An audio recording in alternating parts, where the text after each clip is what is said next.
Hola, ¿qué tal? Estamos en Madrid, en la capital de España, a las puertas de uno de los hoteles más prestigiosos del país, el Hotel Ritz, porque vamos a tener una conversación con la señora Benita Ferrero Wagner, quien es actualmente presidenta de la Fundación Euroamérica y también de la Fundación Eurolat de la Unión Europea para las relaciones entre la Unión Europea y América Latina.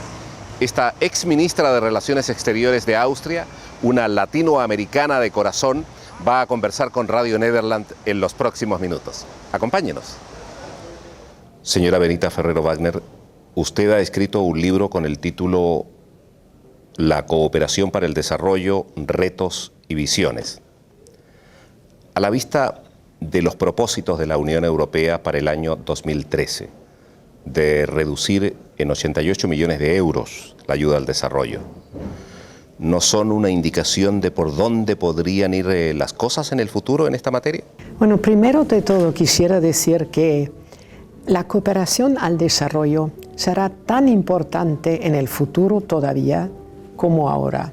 De hecho, en el periodo de 2007 hasta 2013, realmente la Unión Europea ha dado 3.000 millones de euros y también a esto se pueden añadir más o menos la misma cifra por el Banco de Inversión. Ahora, en el futuro es verdad que la Unión Europea quiere reducir. Mire, me parece que por un lado la lucha contra la pobreza es todavía, como he dicho, muy importante. Pero por otro lado, los países de América Latina y el Caribe ya son países de renta media, muchas veces, aunque queden espacios donde hay todavía una gran pobreza y son muy desiguales. Entonces creo que a lo mejor en paralelo se tendría que desarrollar un instrumento financiero que vaya especialmente a países de renta media, donde realmente la cuestión de trabajar juntos es más igualitario. Eso es un poquitín lo que pienso sobre cuestiones comerciales, de tecnología, todo tipo de trabajos donde yo creo que hace falta trabajar. En consecuencia, deduzco de sus palabras que usted está de acuerdo con esta opción de la Unión Europea de concentrar su ayuda en los países de renta baja y no en los países de renta media. Es decir, renta baja, concentración de ayuda, renta media, instrumento nuevo creado para relaciones más igualitarias. No, he dicho en paralelo, quiere decir, yo quisiera las dos cosas. Entiendo que a lo mejor en momentos de austeridad se tiene que reducir algo, pero yo siempre pienso que hace falta otro instrumento financiero que vaya a países de renta media, de los cuales muchísimos de América Latina. Hace falta todavía. Yo me hago cargo que entro en el campo de la especulación, y esto no siempre es conveniente. Pero si se produjese un hecho indeseable de que la Unión Europea realmente llegara al punto cero de ayuda al desarrollo con América Latina, ¿no estaría cometiendo un error la Unión Europea? Bueno, primero de todo, eso no va a ocurrir. Entonces creo... de la mesa. Sí, eso no va a ser así. Y si hay una reducción, mi respuesta es la que le he dado. Me gustaría tener entonces otro instrumento para trabajar con América Latina, porque hace falta tanto. Por ejemplo, toda la cuestión ahora de las instituciones, la cuestión de la buena gobernabilidad, la cuestión de la fiscalidad, la redistribución de la riqueza, esos son fundamentales en América Latina, porque todavía es el continente de más desigualdad que hay. Entonces creo que todo eso necesita todavía mucho apoyo. Efectivamente, usted sabe que con mucha razón los especialistas acostumbran a decir que de los 15 países de distribución de la riqueza más injusto del mundo, de esos 15, 10 son latinoamericanos. Sí, lo sé. ¿Debería ser esto una prioridad para la Unión Europea, buscar una mayor cohesión social como lo ha venido pregonando desde hace muchos años? Mire, yo creo que hay algunos temas que tienen que ser prioritarios, de los cuales también intentar ayudar a que haya menos desigualdad Y eso quiere decir programas, políticas a favor de la cohesión social o inclusión social, como se dice, especialmente políticas fiscales, porque si un país no tiene impuestos, naturalmente no puede cambiar todo, es cambiar a veces la educación y la formación, cambiar la cuestión de la salud y de ahí poco a poco después también las instituciones, que no haya tanta corrupción como existe todavía. Por ejemplo, toda la cuestión también de la violencia. ¿Cómo no va a ser un policía más fácilmente corrupto si no gana dinero o un juez? Todo eso forma parte de lo que yo pienso es necesario para más igualdad. A propósito de las instituciones, usted sabe que una prioridad fundamental y una percepción fundamental de los latinoamericanos es el tema de la seguridad ciudadana, derivado de la violencia, del narcotráfico, de la injusticia social, de la pobreza. ¿Cómo encaja dentro de su visión de futuro este tema de la seguridad que tan caro es para los latinoamericanos? Bueno, primero de todo tiene usted totalmente razón que la cuestión de la seguridad ciudadana es una de las prioritarias para el latinoamericano, es normal. Y creo que hay que abordar esta cuestión que es dolorosa para muchos países de América Latina. ¿Cómo se puede hacer? Por un lado, creo, creando una policía mejor formada, que después tenga más salarios, porque un policía bien salariado, que esté bien formado, que también sepa más de derechos humanos, de las cuestiones, cómo se puede atacar algo, este ya es un punto muy importante. Pero después es toda la sociedad, una sociedad desigual, donde hay gente muy, muy rica y gente muy, muy pobre, naturalmente provoca a veces esta violencia. Entonces creo allí también tenemos que empezar a trabajar muy a la base de cada sociedad. Yo no quiero entrar en los países en particular porque estamos hablando de temas generales, pero escuchándola me da la impresión que uno de los países que se encamina hacia eso que usted menciona es Colombia. Me parece que está tomando medidas realmente importantes. El hecho de terminar con una institución tan corrupta como el DAS, el hecho de preocuparse por el tema de la policía y la seguridad. Como lo dijo un periodista colombiano amigo hace poquitos días atrás, parece que estamos saliendo. ¿Tiene usted esa impresión? Totalmente. Y estuve en Colombia muy recientemente. De hecho, sabe que soy presidenta de dos fundaciones. Una fundación se llama Euroamérica, es una fundación española y con esta estuvimos en Colombia, y la otra es EULAC, la fundación de toda la Unión Europea con América Latina y el Caribe. Hablaré de esta más tarde. Sí. Pero efectivamente estuve en Colombia y tengo que decir que el presidente Santos ha tomado unas medidas muy importantes. Por un lado, construyendo sobre lo que hizo presidente Uribe en cuanto a la lucha hasta armada contra la FARC y otros grupos armados, pero después también de otra forma, promocionando derechos humanos, mirando los jueces, para que haya jueces más independientes y para trabajar para una sociedad más igualitaria. De hecho, creo que hay una gran esperanza en Colombia. Paso de Colombia a Honduras.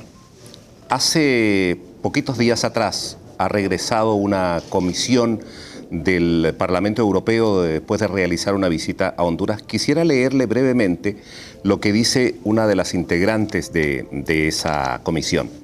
Dice, el convenio, y se está refiriendo naturalmente a un convenio de libre comercio con Centroamérica, en la cual está incluida Honduras, el convenio debe ser un método para ejercer presión, Si no es el caso, entonces no tiene ningún sentido. Debe ser una herramienta para asegurar que haya mejora de la situación de los derechos humanos. El Parlamento Europeo debe urgir con mucha fuerza. No puede ser que después se siga haciendo negocios mientras persiste la situación de violaciones de derechos humanos y de impunidad. En ese caso consideramos que no debe haber un convenio. Varias aclaraciones. Este elemento de los derechos humanos en las relaciones internacionales de la Unión Europea. Bueno, la Unión Europea siempre ha promocionado derechos humanos, Estado de Derecho, derechos humanos y toda la posibilidad de un Estado democrático.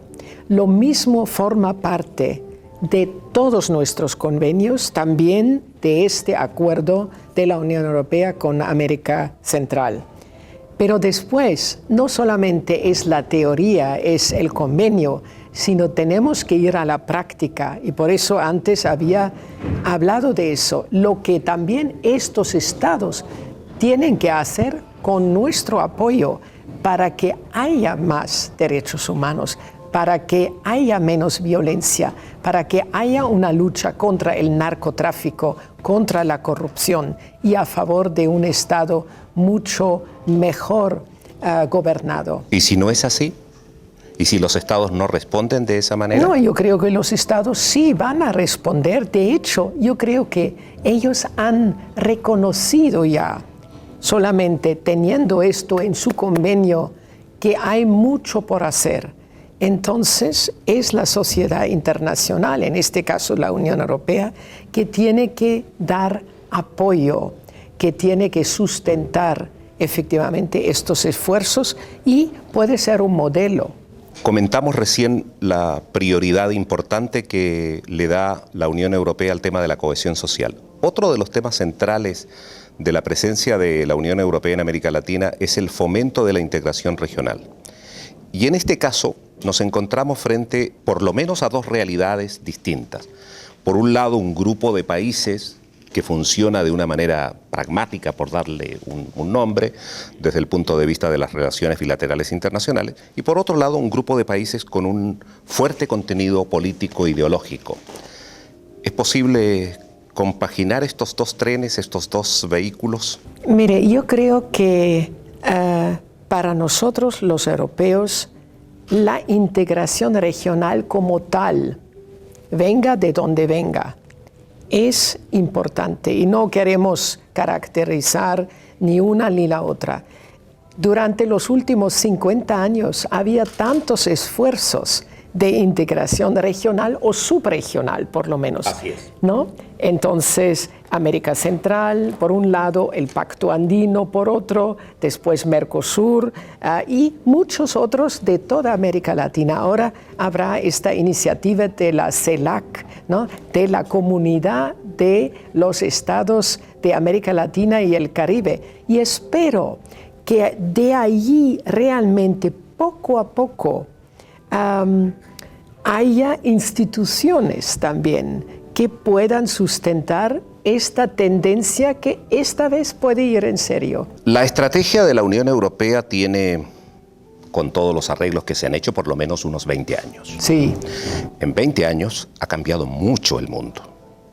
¿Usted cree que es necesario una nueva estrategia de la Unión Europea en términos globales y también en términos latinoamericanos?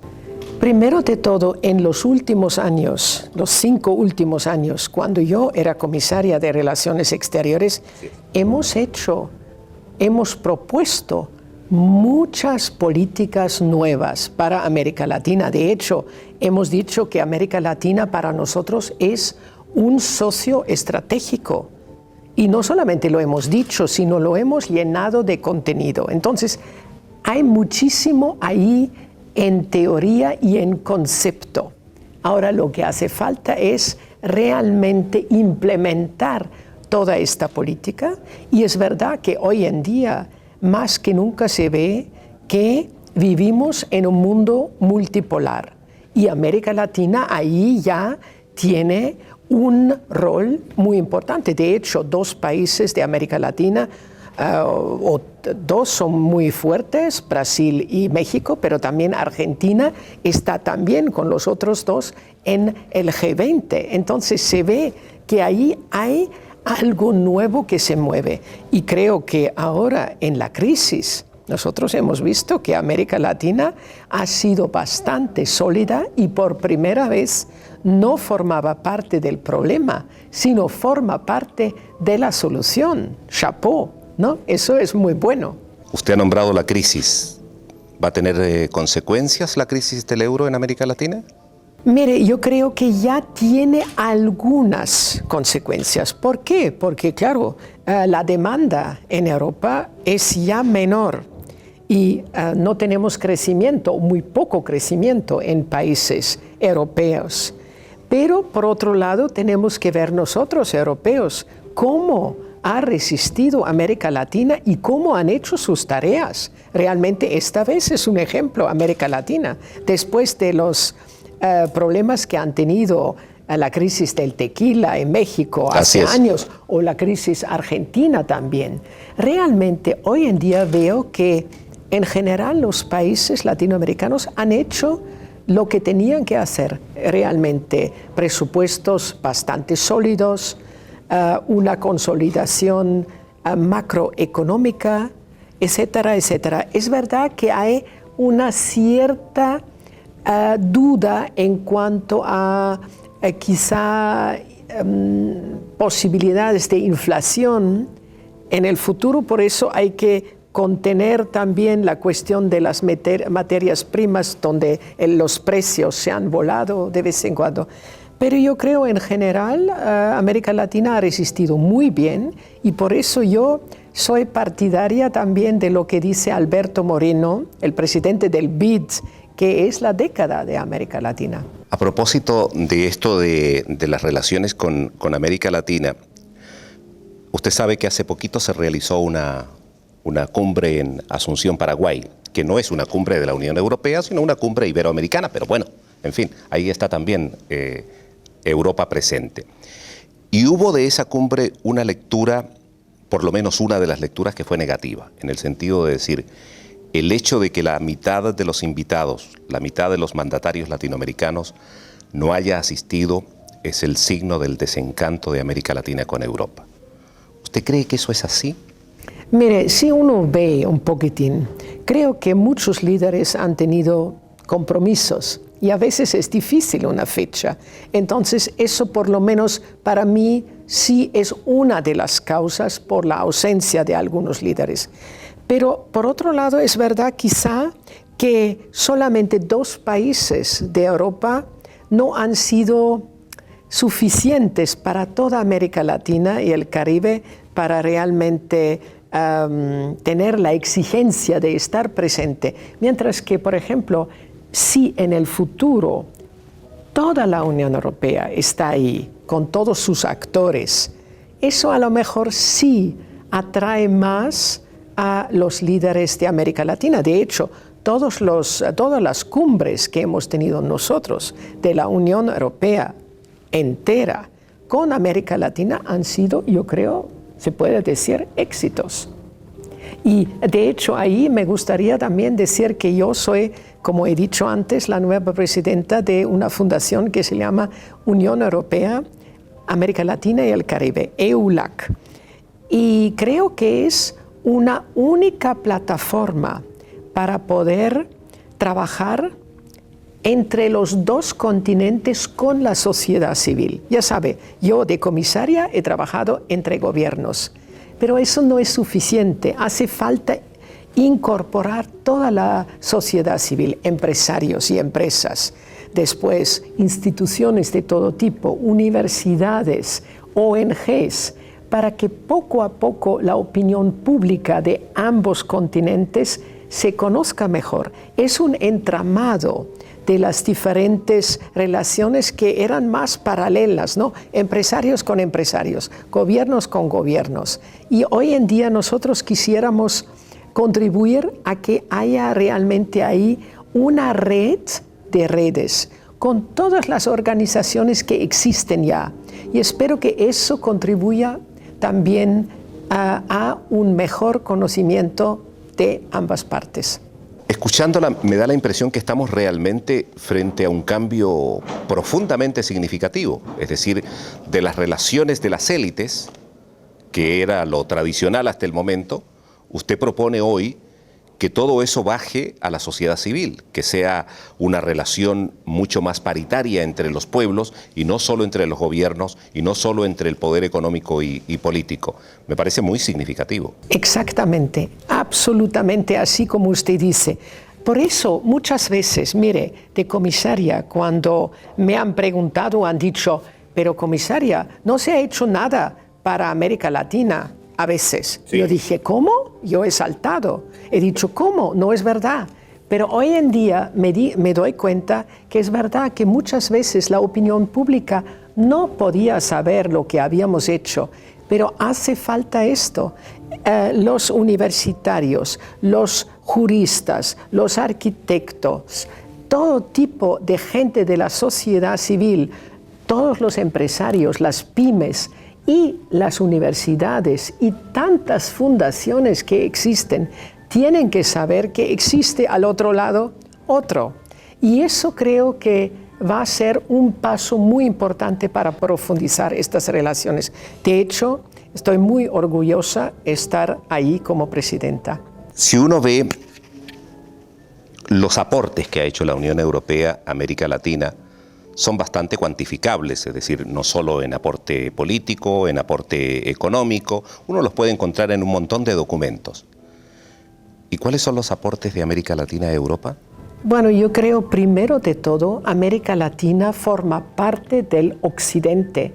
Hoy en día llamamos a América Latina a veces el Occidente extremo, que son Europa, Estados Unidos, Canadá y América Latina. Tenemos los mismos valores, tenemos una historia en común. A mí me parece tan importante. Somos gente que nos entendemos más fácilmente, creo. Eso es uno. Después, hoy en día es un mercado enorme y es un continente en auge. Nosotros aquí ya no tenemos casi crecimiento. Ustedes sí tienen 4,4 hasta 5% se dice para el año próximo en promedio. Hay países que tienen más, otros menos. Pero eso creo que es fantástico. Mire, infraestructuras, después la nueva tecnología. Se puede trabajar con tantos países en todos los sectores. Y para mí eso también, eso es una felicidad poder hacerlo. Entonces yo predico esto a todo el mundo, ¿no? Digo, eso es realmente muy importante. Y en esta prédica, ¿qué hacemos con esta piedra en el zapato que sigue siendo el capítulo agrícola de las relaciones bilaterales entre América Latina y Europa? Es verdad que es uno de los puntos que pueden ser obstáculo. Y de hecho, durante años he intentado empujar que realmente haya un acuerdo de Mercosur con Europa. Todavía no lo tenemos, pero yo espero que ahora las negociaciones retomadas en Madrid al final podrán ser exitosas. Pero mire, son intereses de ambas partes. Yo lo sé muy bien porque, claro, me han informado siempre los comisarios de comercio a la comisaria de relaciones políticas, porque a mí me importaba mucho. Pero yo sé que naturalmente hay Brasil, Argentina, que también tienen sus intereses y defienden sus intereses de forma muy fuerte. Y por otro lado, es verdad, también hay países europeos que también son reticentes en ir más allá. Espero que al final funcionará. Después de todos estos años, décadas de relaciones entre Europa y América Latina, ¿no cree usted que ha llegado el momento de ser lo más realista posible dadas las circunstancias que vive el mundo? Me refiero a que dejemos, y lo digo en el mejor sentido de la palabra, un poco de lado los grandes discursos de los grandes amores y pongamos las relaciones en el plano que corresponda con lo que es realmente posible. Yo pienso que hay que tener una visión siempre y una teoría y una gran concepción, primero. Y a base de esto hay que saber que la realidad siempre es mucho más realidad que la concepción o la teoría. Pero sin gran visión tampoco no hay gran realidad. Eso es un poquitín lo que pienso yo. Es fácil comprobar que Benita Ferrero Wagner no solo tiene una especial atención para América Latina, tiene un especial amor por América Latina. ¿Cuándo comenzó y por qué este amor?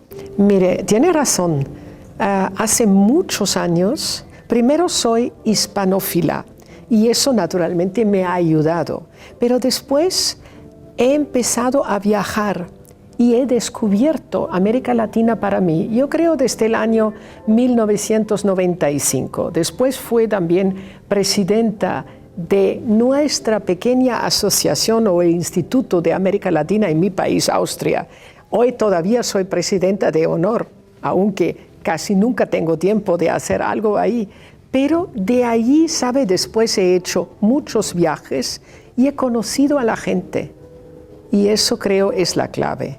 Hay efectivamente gente que es muy parecida a nosotros y hemos tenido un discurso mutuo, pero he visto también los desafíos de América Latina y me pareció que tenemos que estar al lado de América Latina. Y hoy en día América Latina también tendría que estar al lado de Europa.